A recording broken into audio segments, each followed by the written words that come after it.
নমস্কার, তোমরা কেমন আছো? তো এটা আমার নতুন ইউটিউব চ্যানেল। এখানে আমি আমার নিত্যদিনের রান্না শেয়ার করে থাকি। তোমাদের যদি ভালো লেগে থাকে তবে আমার চ্যানেলটিকে সাবস্ক্রাইব করতে পারো। তো আজ বানাবো আমি চিংড়ি মাছের মাথা দিয়ে শিম ভর্তা। তো আমি আগে কখনো এভাবে বানাইনি, ফার্স্ট টাইম। তো চিংড়ি মাছের মাথাগুলো আর সামান্য একটু চিংড়ি মাছ একসাথে ভেজে নিয়ে তার মধ্যে দিয়ে দেবো পেঁয়াজ, রসুন, লঙ্কা। আর এর মধ্যে দিয়ে দেবো শিমগুলো, সবগুলো একসাথে ভেজে নেব।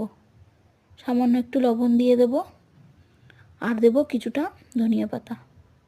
সবগুলো একসাথে ভালোভাবে ভাজা হয়ে আসলে এগুলোকে আমি শিলপাটাতে বেটে নেব। শিলপাটাতে ভালো করে বেটে নিলাম। তো এরপর আমি কড়াইতে তেল দিয়ে এর মধ্যে দেব কালো জিরে আর শুকনো লঙ্কা ফোড়ন দিয়ে ওই বেটে রাখা ভর্তাটাকে দিয়ে দেবো, দিয়ে একটু ভালো করে ভেজে নেব। খানিকক্ষণ ভাজা হয়ে আসলে এর মধ্যে স্বাদ অনুযায়ী একটু সামান্য চিনি দেবো।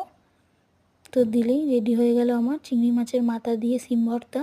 তো তোমাদের এই রেসিপিটা কেমন লাগলো অবশ্যই আমাকে কমেন্ট করে জানিও। ভালো লাগলে একটি লাইক করো আর আমার চ্যানেলটিকে সাবস্ক্রাইব করে আমার পাশে থেকো। ধন্যবাদ।